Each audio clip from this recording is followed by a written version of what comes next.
Chair recognizes the senator from Alaska. Mr. President, is the Senate in a quorum call? It is not. Thank you, Mr. President. Now, Mr. President, it's Thursday afternoon here in the United States Senate, and I'm going to come down and talk about the Alaskan of the week.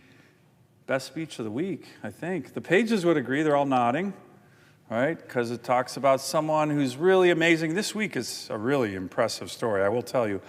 And normally, Mr. President, the Alaskan of the week, that's kind of the wrap-up bell signal for the Senate, for the press. They kind of know the week's coming to an end.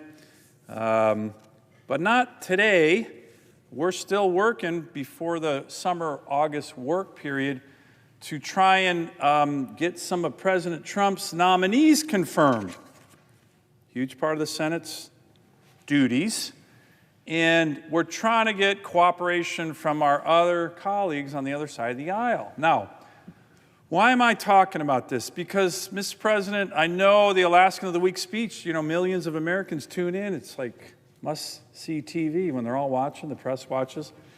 So I just want to explain a little bit what's going on here, because we have this unprecedented blockade by the Senate Minority Leader, Chuck Schumer, that's not good for the Senate as an institution. By the way, all the Democrats know that. It's not good for the country to get the president, his people, confirmed to help run the government. And, Mr. President, it's never been done before. What do I mean? So the way the Senate works, it's a really important chart here. The way the Senate works is when we go to confirm nominees, cabinet officials and very important nominees, some who are controversial, some who aren't. A lot of times the Senate moves because there's so many of them with a package of nominees. We usually take a big package, it's negotiated, and then they come to the floor as a package agreed to by leadership, and we do what's called a unanimous consent request. We don't vote on each one. It might be a package of 100. And the majority leader will say, I move to unanimous consent to confirm these 100 nominees. This happens all the time. This has been happening for hundreds of years in American history. Guess who stopped that tradition? The current Senate Minority Leader, Senator Schumer of New York. Now, why would he do that? Look at these numbers. In George H.W. Bush, during his first term, 98% of the people confirmed for that administration, Democrat, Republican, were done by this unanimous consent model. We'll package them up, we'll bring them to the floor, we do a unanimous consent, they're all passed. Nobody objects, okay? And this is the way you do it. Clinton. So remember, this is cooperation. You need Democrats and Republicans in this great institution, the United States Senate, to do this, to help the government work. Okay, President Clinton, same thing. Republicans did unanimous consent requests. 98% of the people in the Clinton administration, not civilians, not the generals and admirals. George W. Bush got a little smaller, still 90%. So the Democrats worked with George W. Bush to confirm all their nominees. Obama, Republicans worked with President Obama to confirm 90% through unanimous consent, big packages of nominees to get confirmed so the government can work.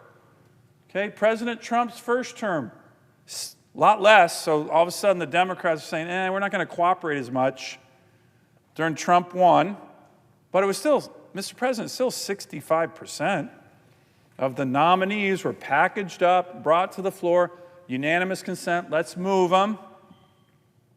Did that, okay? So there was a little bit of like, hey, you didn't help President Trump too much. So with President Biden, it was less, but it was still way more than half, almost 60%. President Biden's guys would come here, hey, we don't want to get all these guys confirmed. We Republicans said, all right, well, let's put it in a package. Let's look who they are. All right, we'll confirm 100 here, 100 there, okay? Almost 60% of all Biden nominees were confirmed in that way. Unanimous consent, quickly. A lot of times before the August work period, we'll get big packages done, okay? So that's American history.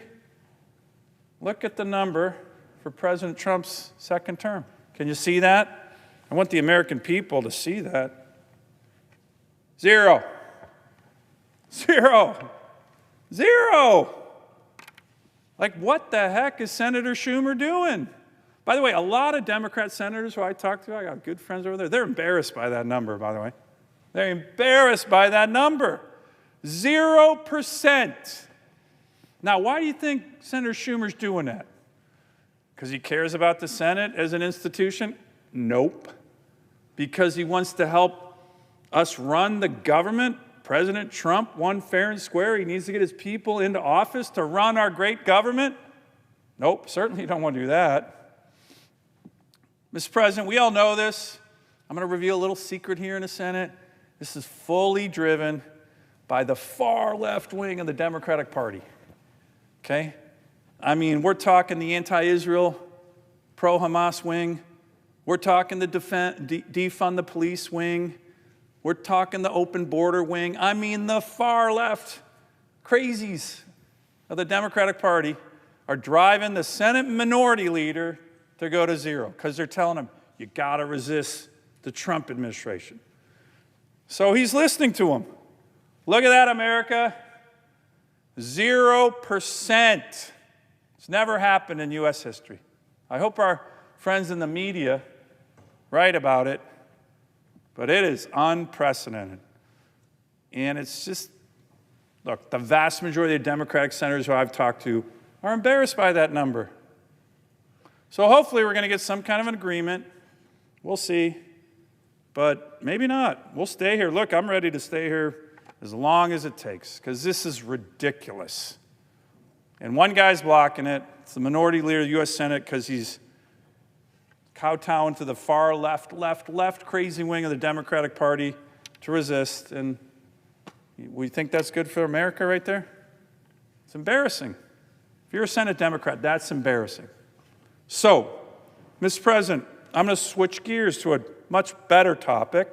But like I said, normally this would be the last speech of the week. It's not, because we're still here, and we'll keep plugging away. We're going to vote to confirm a lot more of President Trump's cabinet. We got to do it one at a time, because there's no cooperation, as there has been throughout American history. So we'll do it the hard way. So I applaud the Majority Leader, John Thune, to say, hey, let's try. We're still trying to get an agreement. Maybe they'll move this number up a little bit, but that's an embarrassment. Every senator knows it, and every senator here knows why it's 0. Not guarding the institution, not trying to help the American people run their government. It's nervousness from some of the Democrat leaders about their far left extreme open border, defund the police. You know, the wackos are driving it. So we'll keep plugging along. So, Mr.